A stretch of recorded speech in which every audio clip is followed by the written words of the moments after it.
Olá pessoal, tudo bem? A graça e a paz de Jesus, eu sou o pastor Giovanni e esse é o nosso podcast Casa na Rocha. Hoje nós vamos tratar de uma temática muito especial, os sinais da volta de Cristo.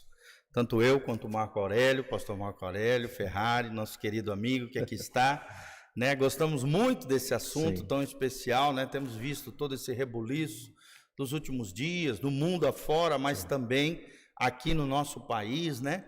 E vamos pensar um pouquinho sobre isso, sobre a volta de Jesus, os eventos que acontecerão antes da volta de Cristo e o que nós podemos aprender com tudo isso, né? O que nós como igreja devemos nos aperceber acerca do tempo final. Esperamos de alguma maneira abençoar você, sua casa, sua família, através desse podcast, Sinais da Volta de Cristo. Esse é o nosso tema no dia de hoje. Nós estamos baseados aqui, sempre começamos com a palavra de Deus, 1 Tessalonicenses 4,13, olha só o que Paulo, cheio do Espírito Santo, nos ensina. Ele diz assim: não quero, porém, irmãos, que sejais ignorantes acerca dos que já dormem, e dormir aqui não é tirar um cochilo, é morrer fisicamente, para que não vos entristeçais, como os demais que não têm esperança. Porque se cremos que Jesus morreu e ressuscitou, assim também aos que em Jesus dormem, Deus os tornará a trazer com ele. Dizemos-vos, pois isto, pela palavra do Senhor, que nós, os que ficarmos vivos para a vinda do Senhor, não precederemos aqueles que dormem. Porque o mesmo Senhor descerá do céu com alarido, com voz de arcanjo, com a trombeta de Deus, e os que morreram em Cristo ressuscitarão primeiro. Depois nós, os que ficarmos vivos, seremos arrebatados juntamente com eles nas nuvens, a encontrar o Senhor nos ares, e assim estaremos sempre com o Senhor. Portanto, consolai-vos uns aos outros com estas palavras. Amém? Então, um texto tremendo, né? Um texto básico aqui para quem crê na escatologia, né, Marco? Muito. E é uma alegria te ter aqui conosco, né? Falarmos sobre essa temática tão importante. Primeiro, vamos começar, né, perguntando para o Marco, o que é o arrebatamento da igreja? O que você entende, Marco, que é o arrebatamento da igreja? Bom, primeiramente, boa tarde a todos os ouvintes. Pastor, mais uma vez, obrigado por estar aqui, obrigado pelo convite. Amém. Sempre me sinto honrado quando o senhor me chama, né? E a Amém. gente sempre que pode, a gente está Você aqui. é muito amado aqui. Opa, eu posso ter certeza Pode que ter é sempre certeza. verdadeira. Glória a Deus. Deus abençoe, pastor. O arrebatamento da igreja, pastor, é o momento em que todos os cristãos, todos aqueles que confessam o Senhor Jesus Cristo como Senhor e Salvador, deveriam ansiar como o ar que respira, Certo. como a água que precisa para sobreviver. É o motor essencial de todo cristão, é o nosso encontro com o Senhor Jesus Cristo. O arrebatamento da igreja é esse momento crucial da história dos cristãos, o momento que nós encontramos com o noivo, o momento que o Espírito Santo, desde o momento que ele foi, que houve a efusão dele em Pentecostes até agora, ele está preparando essa noiva como uma grande, vou usar um termo aqui, como uma grande mãe que prepara a noiva para o filho, é o Espírito Santo preparando a noiva dele para encontrar com o filho Jesus. Então, é o momento que nós devemos ansiar com toda a força da nossa alma. Certo, certo. Eu me preocupo bastante porque eu tenho visto ultimamente as pessoas estão deixando esse assunto de lado, achando que os afazeres e as preocupações e as tribulações vão afastando esse momento. Esse momento está mais vivo que nunca. O Senhor Jesus Cristo prometeu e Ele vai cumprir. Isso. Então, o arrebatamento seria o momento que nós nos encontramos com o Senhor Jesus Cristo nos ares. O arrebatamento é um termo que está associado a puxar com força. Você arrebata alguém quando você puxa ele com força. É assim que vai acontecer com a noiva na terra. Ela vai ser puxada com força e vai encontrar com Jesus Cristo nos ares. Nós entendemos que o arrebatamento da igreja vai ser visível apenas para a noiva. Certo. Quem ficou para trás, quem não faz parte da noiva, não vai ver nada. Isso, o noivo deixando claro que são os verdadeiros filhos de Deus. Exatamente, sim, os que A são igreja lavados, do isso. Senhor Jesus, o corpo místico de Isso. Cristo, né? O que eu sempre falo, as pessoas que aceitam o Senhor Jesus Cristo como Salvador e como Senhor. Isso. Né? Porque aceitar Jesus como Salvador, muita gente aceita. Agora, como Senhor, é que a coisa pega. Senhor no sentido de que Ele manda, Ele né? manda. E a gente Ele obedece. manda, exatamente. Glória a Deus. Às vezes a pessoa que chega para mim, pastor, fala assim, fulano de tal aceitou Jesus. Eu falei, aceitou ou achou ele legal? Você tem que aceitar ele como Senhor e Salvador e Senhor da sua vida. Ele manda. No trono da sua vida, agora quem está sentado é ele.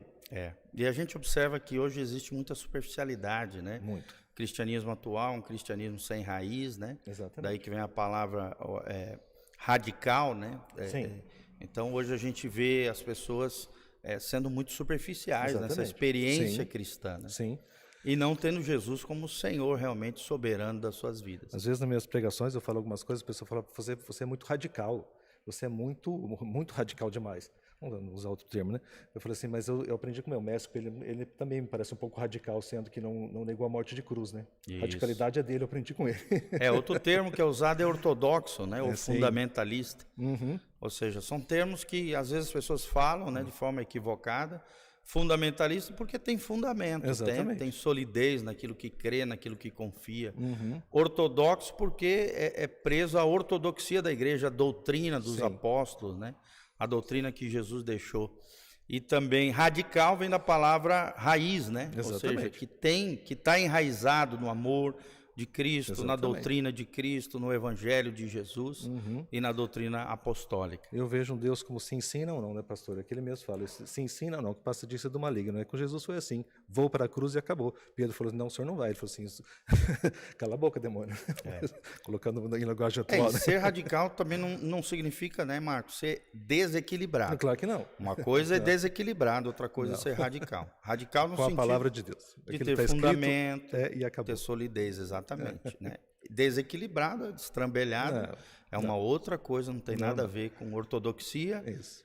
fundamentalismo ou ser radical no Senhor. Deus te chamou para ser radical, é tudo ou nada com Exatamente. Deus. Em cima do muro é terreno de Satanás. Exatamente. Né? Então é importante a gente se posicionar em Deus. E falando nisso, né, pastor, esse em cima do muro, já aproveitando o gancho de que é a característica da igreja que nós estamos vivendo, que é a igreja de Laodiceia, né? Sim. E a gente, como cristão verdadeiro, a gente não pode deixar nos seduzir por esse apagar da linha tênue entre o bem e o mal. Nós estamos hoje vivendo esse apagar, a pessoa fica meio perdida, se isso é ruim, se isso é bom. Então a gente tem que ir pela palavra do Senhor, aquilo que o Senhor falou, não faça, para não fazer. Então, o que vai nos tirar dessa mordidão, do perigo, não tirar da mordidão, mas do perigo de entrar na mordidão é exatamente seguir a palavra do Senhor, né? Sim. Então eu vejo esse período realmente como um período de muita mordidão. Crente, então, os cristãos ficam perdidos, então eles vão desenvolvendo o seu próprio senso de justiça. Isso é perigosíssimo, porque a gente tem que seguir o senso de justiça De Deus, né? Deus, do que está escrito. E isso também, né, isso também é um sinal da vinda de Jesus, porque ele caracteriza a igreja de Laodiceia como uma igreja morna. Isso. Né? E você vê, né, pastor, no texto lá de Apocalipse 3, ele fala que ele não vomita nem o quente nem o frio, né? Ele vomita o morno da boca dele, né? Exatamente. Então é algo Seria muito aquele perigoso. que está no muro, né? Em cima Exatamente. do muro, aquele que é inconstante. Esses dias, antes de ontem, infelizmente, foi o Dia das Bruxas, né? E a gente vê um monte de filhinho de crente aí, tudo vestido de caveirinha, com chifrinho. Eu fico me perguntando, Que pais são esses, pais né? são esses, né? Ah, não E tem achando problema. bonitinho, né? Eu falei, não tem? Tem sim. Né? E olha a tragédia que teve, né, Marco? Lá Exatamente. na Coreia, né? 100 e poucos jovens ali Entraram morrendo, em ataque cardíaco sem explicação. Eu falei, tem explicação, sim, Você claro vê que tem. nessa época o diabo deita e rola, né? Deita e rola, Que exatamente. recebe adoração E hoje o nosso grande, sorte de honra, grande né? oráculo, Facebook, né? Porque Instagram, a gente vê um monte de gente de igreja postando coisas, frases sobre bruxas que são simpáticas, que são isso. Eu falei, gente do céu, bruxa é feiticeira. Feitiçaria é condenada por Deus e ponto final. Não pode achar bonito, né? Pode achar bonito, pôr Ou uma achar bruxinha, neutro, né? pôr uma bruxinha na geladeira e achar que isso é bonito, né? Jovens com camiseta de caveira. Caveira é morte, é isso que você está querendo para sua vida? Não, isso aqui é que a gente é por dentro. Não é não, filho. A mensagem que passa é outra. Né? A gente E o precisa diabo saber, não quer nem saber, né? pastor, é exatamente isso que eu ia falar. A gente precisa entender que Satanás ele é extremamente legalista. O que é uma pessoa legalista? Aquele que é dele, acabou, ele não abre mão. E como no céu existe um julgamento, lá nós temos um juiz, nós temos o nosso advogado, né, que João fala isso, bem na carta dele, nós temos um acusador. Aquele acusador, ele está lá falando assim, olha lá, aquela pessoa lá está com a minha camiseta, aquela pessoa está usando uma camiseta com chifre, aquela camiseta é minha. E Deus fala assim, então vai lá e faça o teu trabalho. Porque Deus é tão justo, tão justo, tão justo, que permite que Satanás faça o trabalho dele. Porque senão Deus já teria cortado a obra de Satanás já no começo. Né? Então a justiça de Deus vai até aí. Ou seja, o mesmo Deus que nos deu a liberdade, o livre-arbítrio, é o Deus que cobra de nós a responsabilidade de obedecer a sua palavra. Exatamente. Então não adianta a gente desenvolver a nossa própria justiça, mas não tem problema nenhum, Deus me ama, não vai ter problema nenhum. Tem sim, é o lado que a pessoa está escolhendo, então cuidado com o que escolhe. Né? Certo. Cuidado com quem você escolhe. Como é que você tem visto aí essa guerra da Ucrânia, da Rússia? Isso. Pastor, aqui em Mateus capítulo 24, né, que eu sempre falo, que ninguém sabe melhor da vinda de Jesus do que ele próprio, ele vai dando uma série de sinais que estariam acontecendo quando ele estivesse prestes para voltar. Né? E dentro desses sinais está guerras, nação contra nação, reino contra reino, e além de tudo, rumores de guerras também. Certo. Né? A guerra, efetivamente, a guerra concretizada e rumores de que vai haver guerra, não é isso? Certo. Então, a guerra na Ucrânia, ela está concretizada. Passou de um rumor, antes de fevereiro desse ano, virou uma guerra. Virou uma guerra de verdade, onde pessoas, a gente está aqui no Ocidente, a gente parece estar do outro lado do mundo, não está no Brasil, parece que não está acontecendo, que é filme de ficção, mas vejam as imagens, vejam aquelas pessoas saindo, correndo, todas mortas, com as malinhas mortas na rua. Aquilo me causou um impacto, eu falei, gente, são crianças, são senhores, senhoras, todos eles arrumadinhos, assim, metralhados. Eu falei, Senhor, o que é isso? Né? Que mundo é esse que a gente está vivendo? Aquelas valas comuns, né? Aquelas valas comuns, onde a gente nunca vão saber quantas pessoas morreram, pastor, nunca. Né? Então é assustador. E Deus vendo tudo isso, né? E Deus vendo tudo isso, porque foi uma escolha, sempre a escolha do homem, né? Não que Deus seja responsável, culpado, né? Deus sempre deixou claro, inclusive lá para Josué também, ele falou assim, olha, na tua frente eu coloco o caminho do bem e do mal, se eu puder te dar uma sugestão, né? Eu sugiro que você escolha o bem. A vida, né? Escolha a vida. Né? E o ser humano bênção, né? O ser humano, na ganância dele, ele não parece que não tem limites, ele vai longe. A gente está vivendo dias de homens muito gananciosos. E a ganância é assassina. E outra coisa é essa propensão também, talvez, de uma terceira guerra mundial. Uma né? terceira guerra mundial. Aquilo está se espalhando, né? Eu tenho Probabilidade de uma guerra nuclear, atômica, né? Eu tenho a minha irmã que mora na Inglaterra, ela mandou uma notícia para mim esses dias que o Putin, acho que vocês viram, né? Como diz alguém aí, dá um Google, você vai achar que a Rússia ela cortou o corredor de grãos para a Inglaterra, Sim. porque ela desconfiou que a Inglaterra teria ajudado em uma batalha de uma maneira mais efetiva, não apenas com suprimentos, mas controlando a batalha. Certo. Então a Rússia descobriu isso, já cortou o corredor de grãos, ou seja, já está correndo o risco de faltar grãos na Grã-Bretanha. Nossa, não é? Que vinha da Ucrânia? Que vinha da Ucrânia, que vinha da Rússia. Meu Deus. Né? Então, o que vem por aí a gente não sabe. Minha irmã está bastante apreensiva, mas vamos ver, né? Na Alemanha, eu vi esses dias, né? O gás que se usa lá na Inglaterra Também. é o gás russo? Isso, eles não estão entendendo, porque eles não sabiam o que é isso da inflação, do que é uma coisa aumentar tanto de preço. O gás está caríssimo, a energia elétrica está caríssima. É. Então, a minha irmã Eles falou não assim, têm tantas fontes renováveis, né? Eu não sou acostumado de ter que sair por aí apagando luz, eu tenho que ir na sala apagar a luz. Agora está assim, a gente tem que fazer porque está muito caro. A vida já é cara na Inglaterra, né? É isso, e agora está ficando mais cara ainda. Vi uma notícia esses dias também na Alemanha que aumentou muito o número de roubos a supermercados no sentido da pessoa roubar comida. Nossa. Na Alemanha. Que é um país rico, né? Acho que eles nem sabiam o que é isso, né? E agora tem aumentado o número de roubos em supermercados para comprar comida, para pegar comida. Então, a gente está vendo um cenário assustador, não é isso? Como você vê esse movimento aí, né? Toda essa questão social no Brasil aí, pós-eleição, eleição, como é que tu enxerga isso como um escatologista? Pastor, no começo eu vou dizer sinceramente, professor, eu fiquei bastante assustado, né? Sim. Eu ainda estou bem em choque ainda, porque a gente sempre viu isso tudo muito de longe, não é isso? Inglaterra, Ucrânia, Rússia, China, Coreia, e daí a pouco a gente vê o nosso Brasil, nosso querido Brasil, sendo balançado, não é isso? A gente fica assustado porque a gente não sabe o que vai acontecer. Vejo o Brasil na frente de um caminho que outras nações trilharam e se deram muito mal. Então, eu estou muito assustado, né? Certo. Mas um amigo meu falou assim, Marco, você está assustado, mas se for por esse caminho, nada mais é do que um sinal de que Jesus está voltando de uma nação que vai entrar em turbulência. Colapso. Um colapso. Eu falei assim, queira Deus que não seja. Queira Deus que Ele poupe o Brasil, não é isso? Nas minhas orações eu tenho pedido que o Senhor deixe atrás de si uma bênção. É o que eu tenho pedido. E a gente estava trilhando um caminho tão bom em alguns aspectos, né? Principalmente espirituais, da igreja e tal. Exatamente. Agora a tendência é piorar em todos os sentidos, né? Fiquei pensando, eu como cristão, será que eu orei pouco? Será que eu não pus meu joelho no chão, achando que estava de boa e de repente o inimigo vem e dá esse golpe? Né? Então a gente, desse golpe no sentido de balançar a nação dessa maneira, que a gente não sabe o que pode surgir disso, né? Já que estamos falando de rumores, tá, irmãos? Rumores. A gente houve um bochichozinho aí de que se acontecer alguma coisa, os Estados Unidos podem interferir.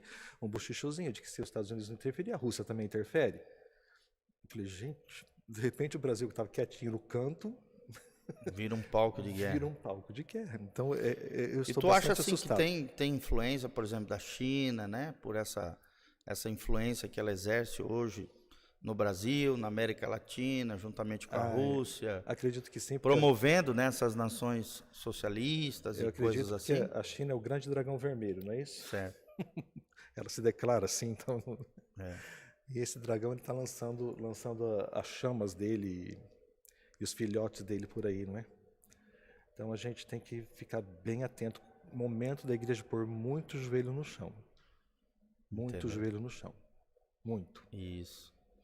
E essas passeatas, essas questões de fechar trânsito e essas coisas, como é que você enxerga tudo isso? Olha, pastor, eu vejo realmente uma convulsão social mesmo, né? Certo. Povo revoltado. O povo revoltado é uma característica porque quando a gente vê, Apocalipse se fala que o anticristo ele surge de um mar agitado. Em outro texto, o anjo vai interpretar esse mar agitado como uma multidão de nações, né? Certo. Então as nações vão estar agitadas. Será que já não começou essa agitação? Será que que essa água já não começou a turbulhar, a borbulhar, desculpa, nesse sentido? Será que é isso que esse cenário que a gente vai ver não só no Brasil, mas nos outros lugares também, somando isso ao que eu falei da Inglaterra, da Alemanha, não tem gasolina na França, então será que não vai começar a borbulhar agora para esse homem aparecer? Talvez. Pode ser, né? Nós estamos diante de um cenário muito incerto, aquilo que eu sempre estou pedindo nas minhas orações, que o Senhor deixa atrás de si uma bênção, né? E o Brasil tem promessas tremendas, Tem né? promessas tremendas, celeiro exatamente. de missionários para o mundo, de ser um país que Exatamente. vai prosperar muito, já é um dos maiores, né? Exportadores de commodities, que são os alimentos, os cereais, para o mundo todo, né? 1 em cada 5 pratos de alimentos no mundo é o Brasil quem fornece. Exatamente.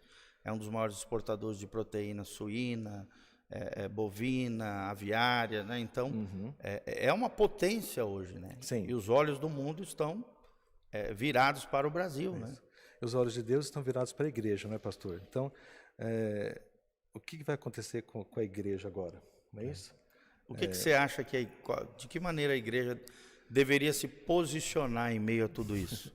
De joelho, pastor. Vai ser de joelho, porque é difícil a gente falar assim, mas enfim, vamos ver os outros países que aderiram a esse sistema, ok? Sim. Né? Vamos esperar que no Brasil não aconteça isso. Mas quem que é primeiro a ser perseguida? É a igreja. É a igreja. É a igreja. Que é a coluna e baluarte da verdade. A grande questão de Satanás não é com a economia, não é com a igreja. Né? Então... E o terrível de tudo isso, né, Marcos? São as pautas que os progressistas defendem, né? Sim, são exatamente. Totalmente contrárias à nossa palavra, contrárias à igreja, né? De afronta, né? Isso é um motivo de a gente ficar mais firme na palavra de Deus, porque se a gente é tão atacado assim, é porque a gente está no caminho certo. Está fazendo a diferença. Está fazendo a diferença. Então, é momento de, como eu falei para vocês, de colocar o joelho no chão, de tomarmos uma posição. Irmão, se você não quiser ser cristão, não precisa, fica aí e aproveita esse mundo que o teu paraíso é aqui. Mas a partir do momento que você decidiu, que você levantou a mão um dia e falou que ia seguir Jesus Cristo, então segue ele 100%. Segue 100%. Daí ele vai dar o livramento. Daí ele vai fazer a diferença entre aqueles que servem e aqueles que não servem. É assim que a palavra fala. O imundo vai cada vez se sujar mais. mais. Né? E o santo cada vez se santificar mais. E repito, né, como Deus falou para Josué, né, coloca na tua frente os dois caminhos, bem e o mal. Eu sugiro que você escolha o bem e viva, né? Isso. Nas minhas palavras. Então, olha aí, você que está nos ouvindo, se posicione do lado de Deus. Do lado de Deus. Se posicione do lado da palavra de Deus. Não é uma questão de liderar ou B, de partido A ou B, é uma questão de valores, de princípios. Nós defendemos não é partidos, não é personagens, mas sim princípios e valores defendidos pela palavra de Deus. A igreja é coluna e baluarte da verdade. Exatamente. E independente de quem ganhou ou não, nós temos que continuar com essa missão. Nós estamos vendo um país que está prestes a entrar no sistema e que esse sistema já foi aplicado em outros países e a gente viu o que deu. Então, se em A e B aconteceu isso, no C muito provavelmente aconteça também. Veja na Nicarágua, né? Perseguição. O presidente de lá está colocando pastores e padres e freiras e religiosos num caminhão e levando para longe, não sabe para onde, né? Na Venezuela também a gente vê essa perseguição, não talvez tão ferrenha, mas aí crises estão fechando rádios, né? Tirando as liberdades. A gente viu em plena campanha isso, né? Censura, proibição do uso de determinadas palavras, que são fatos, que são realidades que aconteceram e que eles estão tentando omitir e apagar, né, da população, principalmente mais simples, né? Como é que você vê tudo isso? Qual deve ser a nossa postura como cristãos? E que relação isso tem a ver com o final dos tempos, com a escatologia? Bom, pastor, isso é claro que as coisas estão funilando, as dores de parto estão se intensificando, né? Ainda não é a tribulação. Né? Não é tribulação, não se engane, não. Mas sim dores de parto. Né? Isso é muito importante a gente falar, né? Tem alguns pastores aí meio iletrados, despreparados, sai dizendo que já é a tribulação. Não é bem assim. Não é bem assim, não. A tribulação vai ser bem pior. 10 mil vezes vai pior, ser bem pior, né? Nós estamos vendo que Jesus chama de dor de parto, ou seja, essa preparação para a vinda dele, para o arrebatamento da igreja. O arrebatamento, mas não para o fim. Lá em Mateus 24, A gente não vai ler o capítulo todo, mas ele deixa bem claro. Ele fala assim, olha, isso aqui são os sinais, mas ainda não é o fim. Ele fala, ainda não é o fim. Sim. Depois ele começa a dar sinais mais intensos e piores. Aí ele fala, aí é fim. Sim. Né? Lá em Mateus 24, depois vocês conferem lá. Ele deixa isso bem explicadinho. Então, ele dá sinais que nós vamos classificar como os brandos, tá? Sim. Dores de parto. Que a gente pode chamar de brando, sei lá. A mulher grávida sentindo as primeiras dores. Sentindo as primeiras dores. E o que acontece nessas dores? Primeiro é de 1 em 1 hora, depois é de 40 em 45 minutos, depois é de meia em meia hora, 15 minutos, até que a criança nasce. Né? Sim. E essa criança nasce lá em Apocalipse 12. Também tem uma criança que nasce lá.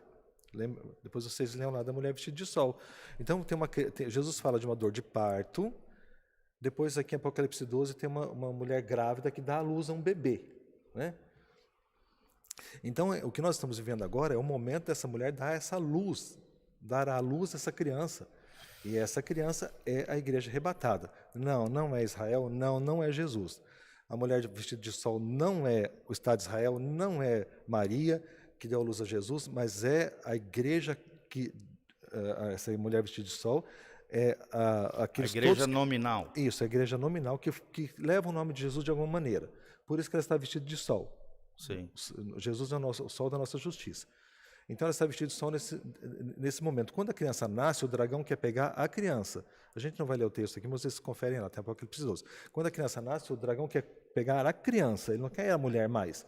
Porque a essência de Cristo, a essência do sol da justiça está na criança. Certo. A criança, então, é arrebatada, exatamente esse termo que está lá em Apocalipse, ela é arrebatada, e colocada no trono de Deus, onde regerá as nações com vara de ferro. Não é isso? Certo. Então, essa criança arrebatada é a igreja puxada e colocada no trono de Cristo. Não é Jesus, porque Jesus não foi tirado e colocado no trono dele, ele foi tirado e foi colocado na terra, depois que ele foi para o trono dele. Não é assim? Certo. Né?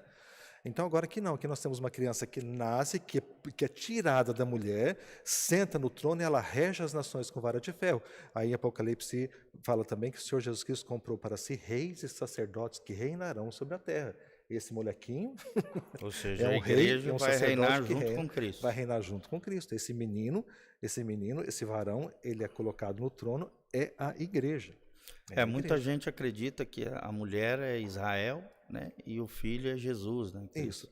Mas Jesus nasceu, maioria, pastor, né? Ele saiu de Israel, ele foi para a terra, ele foi fazer o trabalho dele, ele não foi direto para o céu. É verdade. Não é isso? Ele desceu do céu, né? Quanto à questão... Filipenses 2:5. Né? Exatamente. Daí as coisas não batem. Então, o que nós estamos vendo agora seria isso. A tribulação não começou ainda, porque a tribulação começa... Paulo, com o arrebatamento. Com o arrebatamento da igreja, ou logo em seguida. Mas Paulo deixa claro, falou assim, o anticristo não atua ainda, porque tem um que resiste e um que se opõe. Certo. Que o detém. Que o detém e um que resiste, né? Vamos usar os termos corretos. O que o detém? Aí ele fala até que esses dois sejam tirados do meio. Quem detém? Quem detém é o Espírito Santo, né, pastor? Porque o anticristo não agiu ainda por quê? Porque era bonzinho? Não, porque não pode. Ele simplesmente não pode. Seria desmascarado pela igreja, Sim. que é cheia do Espírito Santo. Sim.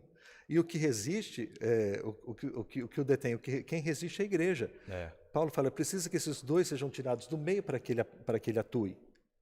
Porque daí já não vai ter força mais contra ele. E mesmo porque existe ainda a permissão de Deus, que fala assim, vocês não amaram o meu filho, o amor da verdade, então vou permitir que venha para vocês a operação do erro. Então, vocês vão acreditar na mentira. Então, nós temos três fatores. O Espírito Santo impedindo, a igreja resistindo e Deus ainda que não deu a permissão dele. Quando essas três coisas acontecerem, então o anticristo começa a atuar na face da terra. Quando Jesus abre o livro selado, que aquilo é um título de posse da terra, a primeira figura que ele solta é um cavalo branco. Certo. E um cavaleiro que está sentado nele. Né? As pessoas falam, irmão, esse é Jesus. Irmão, que Jesus está soltando ele mesmo? Como funciona isso? Jesus permitindo que o anticristo venha. Esse cavaleiro branco é o anticristo. Então a primeira figura que vai surgir é ele. Trazendo paz às nações. Trazendo paz às nações. Depois uma falsa paz. Exatamente. Né? Que ele tem um arco, não é isso? O arco não é uma arma de longo alcance, é uma arma de curto alcance, né? Então ele vai conseguir, mas não é tudo. Não é tudo, não.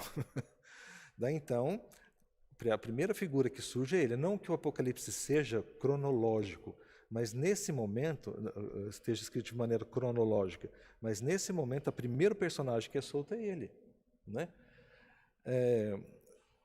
Aí logo em seguida vem os outros, né, cavaleiros? Aí vem os outros cavaleiros, vem as trombetas, vem os selos e vem as taças, não é isso? Isso. Né? Então, tem gente dizendo... E juízos terríveis que ainda nem começaram, né, mano? Se a gente lê ali na Bíblia de forma literal, né, e não simbólica ou metafórica, a gente vê que os juízos relatados no Apocalipse ainda não chegaram. Já existem, né? Indícios. Indícios, indícios, sinais, terremotos e todos esses sinais que Mateus 24 relata que ainda não chegou o tempo, mas são sinais da volta de Jesus, né? Mas aqueles juízos terríveis descritos em Apocalipse ainda não aconteceram. Não, ainda não. Eu já vi pastor falando, nós estamos na terceira trombeta. Eu falei, não tá não, pastor, não tá não. Não. Estamos na segunda. E agora metendo até com política, né? Colocando Lula como anticristo. Não. Pelo amor de Deus. Né? Ou então não acreditando que o anticristo é uma pessoa, né, profética, que vai estabelecer. Ele é um homem. Muitos dizendo que é um sistema, né, até colocando o comunismo, o socialismo. Já ouvi falar que é o computador. Como o anticristo, né? Eu já ouvi cada besteira que, olha... Que é o computador, cartão de crédito. Não, filho, é um homem. A Bíblia deixa bem claro. É uma persona, homem. né? Tem que ser um homem. Né? Uma pessoa. Uma pessoa, exatamente. Ele vem como político, né? Um político... em nível mundial, no caso. De acordo com o que Daniel fala, ele precisa vir do Império Romano renascido, não é isso? Ou seja, não é do Brasil. Não é do Brasil. Ele tem que ser judeu. Tem que ter descendência judaica. Porque senão... Lula não tem. Por quê, irmãos? E por que tem que ter descendência judaica? Porque senão o judeu não vai dar a menor bola. Simples o judeu assim. não faz aliança. Não faz aliança com quem não tem o sangue judeu, mas de jeito nenhum. Ainda mais uma aliança nacional, né, de proteção da nação. Nunca. Coisa muito séria. Né? Depois ele é voltado para o povo judeu. Né? Sim. Aquilo que eu já falei nos nossos podcasts, né, pastor? No momento, Deus está preocupado com a igreja. Certo. Resolvida a questão da igreja com o arrebatamento, Deus estará preocupado com o povo judeu. Então, todo Apocalipse, todo anticristo, todo falso profeta, o que eles vão fazer é voltado para o povo judeu. Vai atingir o mundo inteiro? Vai. Mas o personagem principal agora volta a ser Israel.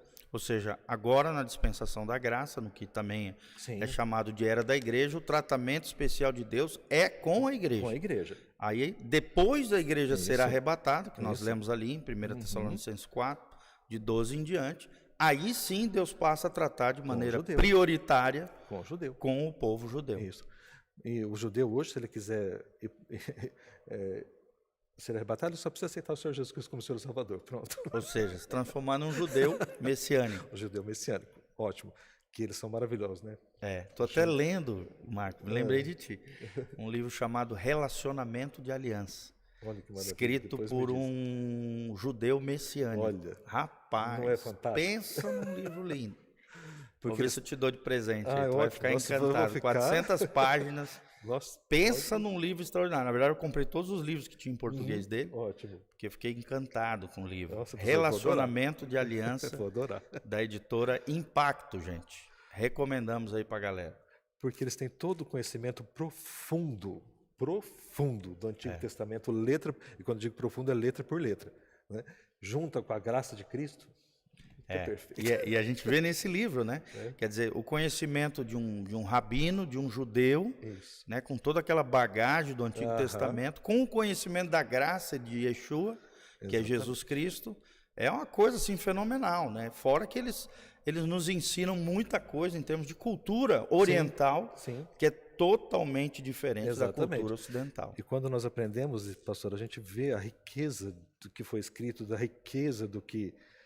da cultura que Jesus viveu e se transportado para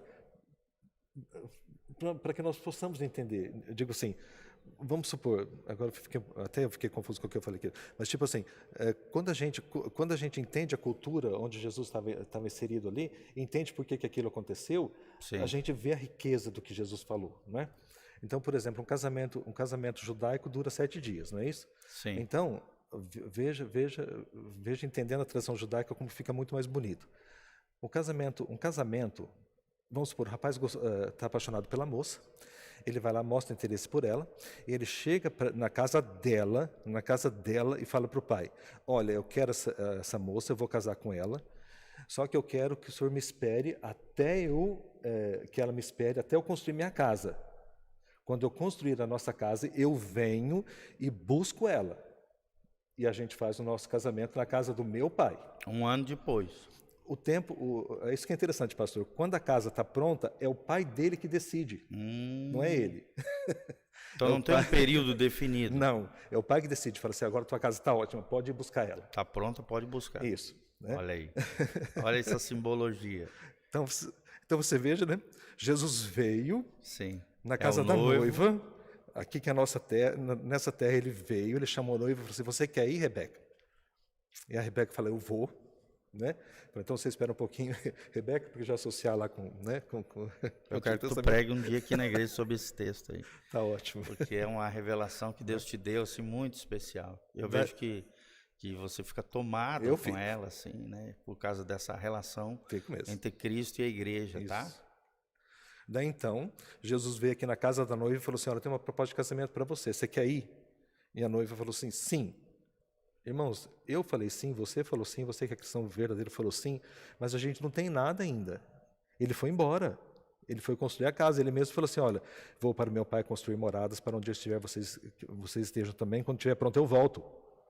Não é isso? Isso. Então agora eu só estou esperando o sinal de Deus fala, filho, vai lá, busca a tua noiva, e vem fazer o casamento na minha casa. Né? Olha aí. Então o casamento dura 7 dias, as bodas duram 7 dias, que são 7 anos da tribulação.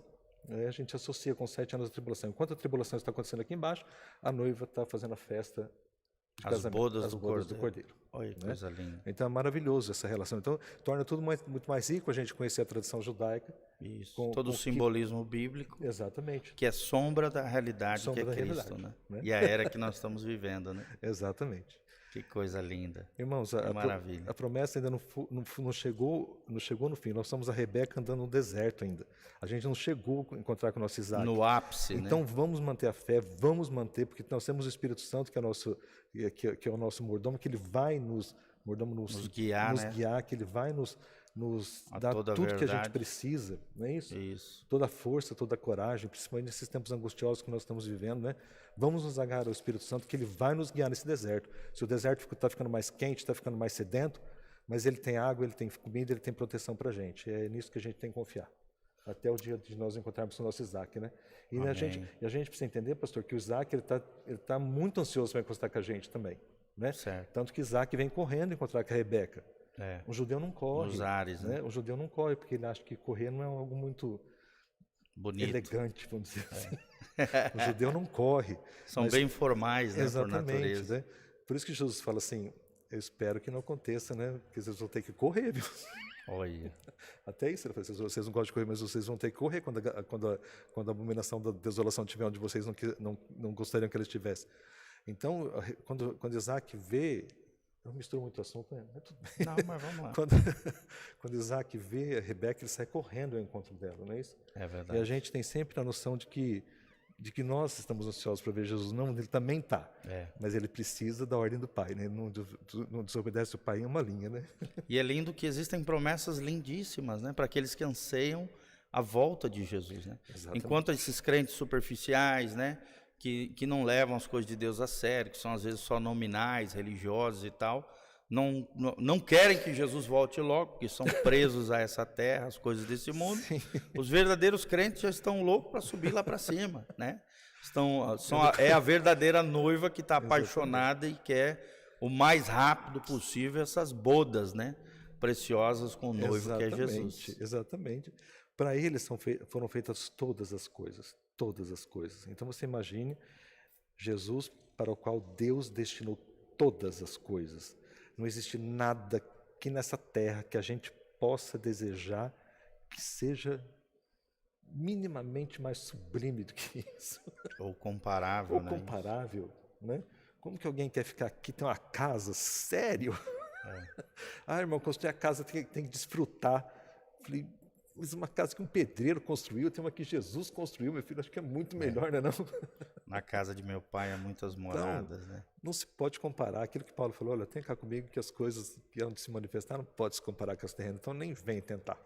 É interessante que Paulo usa um termo, né? Glória inefável. Inefável. E a palavra exatamente. inefável significa algo incapaz de ser descrito com pela nossa palavras mente, humanas, né? exatamente. Algo Ou que não seja, chegou na nossa mente. imagina o que nos aguarda lá, né? Coisa linda, meu Deus. Vale a pena ser fiel, pastor. Todas as vezes que eu venho aqui eu falo e continuo, vale a pena ser fiel. A recompensa é muito grande. A recompensa é muito grande. E para nós fecharmos hoje aqui, né?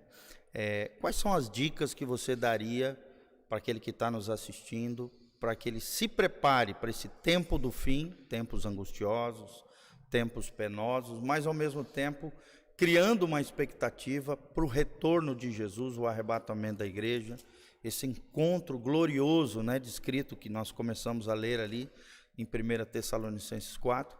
Que dicas, né? Qual é o perfil, o que Deus espera de nós como crentes e que dicas você daria para o nosso caro ouvinte, esse que gosta da área da escatologia, que gosta de falar sobre a volta de Jesus e ao mesmo tempo anseia, né? Como essa noiva adornada, essa noiva que está se preparando, anseia pela volta do Cristo. Pastor, na segunda carta a Timóteo, Paulo fala assim, sabe isso, que nos últimos dias sobrevirão tempos trabalhosos, porque haverá homens amantes de si mesmos, avarentos, presunçosos, soberbos, blasfemos, desobedientes a pai e mães, ingratos, profanos, sem afeto natural, irreconciliáveis, caluniadores, incontinentes, cruéis, sem amor para com os bons, traidores, obstinados, orgulhosos, mais amigos dos deleites do que amigos de Deus, tendo aparência de piedade, mas negando a eficácia dela. Destes, afasta-te.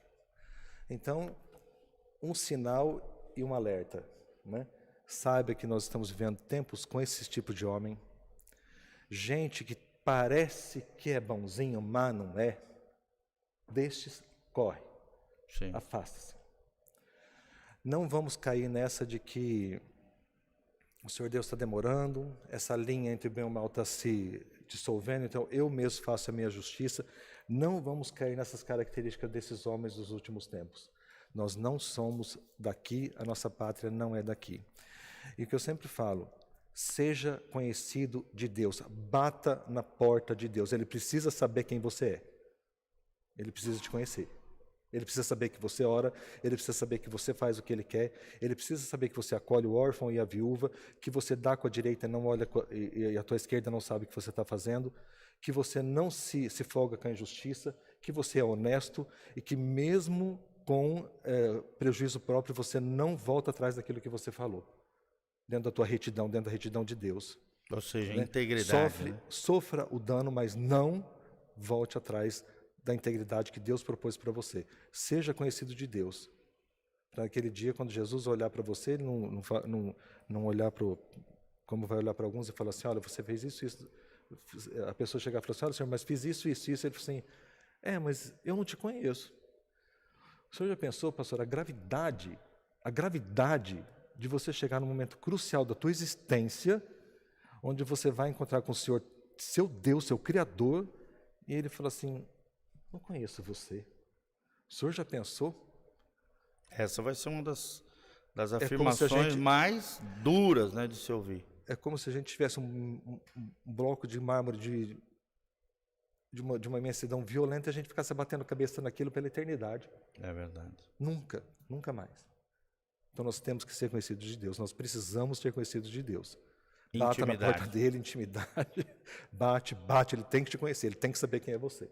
Amém. Né? Errou, tropeçou, escorregou, ele fica de pé de novo, fala, Senhor, me coloca de pé de novo, errei feio, como Davi fez, se arrependa, errei sim, fiz o que era mal aos teus olhos, mas tem misericórdia. Amém. E esse é um conselho e um pedido, né? Se eu puder pedir para os irmãos que estiverem ouvindo, irmãos, Amém. É tempo de o joelho no chão. Amém. Muito joelho no chão. É só o que eu Oração, peço para vocês. intimidade com Deus, né? Clamor. Né? Clamor pelo Brasil. Vamos remir o tempo que a gente perdeu, achando que estava tudo bom. e que o inimigo não bateria a nossa porta, mas o Senhor sempre pode deixar atrás de si uma bênção. Vamos pôr o joelho no chão. Amém. É Salmo muito sério, 91, muito sério. mais do que nunca nos dias atuais. Né? Mais do que Aquele nunca que nos se dias esconde atuais. no esconderijo do Altíssimo, a sombra do Onipotente descansará. Então, irmãos, joelho no chão, nós estamos precisando, o Brasil está precisando. Amém, glória a Deus. E eu quero terminar com essas palavras do Salmo 91, finalzinho dele. Acho fenomenal, deixando aqui para o teu coração. E desde já agradecer, tá, Marcos? Sempre o carinho pastor, seu. eu que agradeço. Está aqui conosco, você é muito querido nessa comunidade. Vamos marcar lá para tu ministrar essa palavra aí Tá bom, ótimo. de Isaac e Rebeca, aí vai ser demais. Vai ser um prazer. Eu quero terminar com o Salmo 91. Você que está nos assistindo aí, preste atenção, que diz o texto bíblico em Salmo 91, 14. Porquanto tão encarecidamente me amou, é uma das coisas que o Marco falou aqui, nós falamos juntos aqui, também eu o livrarei, poloei em retiro alto, porque conheceu o meu nome. Ele me invocará e eu lhe responderei. Estarei com ele na angústia, dela o retirarei e o glorificarei, fartá-lo-ei com longura de dias e lhe mostrarei a minha salvação. Glória a Deus. Esses são os dias difíceis que estamos vivendo, mas a promessa de Deus está aqui no Salmo 91. Então, tenha a paz de Cristo que excede todo entendimento. Lembre-se que a alegria do Senhor é a nossa força. Amém. Não tenha medo, tenha fé, coragem, ousadia no Senhor de saber que se Deus é por nós, quem será contra nós? Que Deus abençoe a sua vida. Eu sou o pastor Giovanni, aqui comigo está pastor Marco Aurélio, querido amigo, Deus precioso. Pastor, Deus abençoe a sua igreja. E com certeza vamos fazer muitos outros encontros falando de temas bíblicos pertinentes, importantes para o povo cristão. Que Deus seja contigo, que Deus abençoe a sua vida. Amém. Amém. Em nome de Jesus. Amém. Amém. E amém.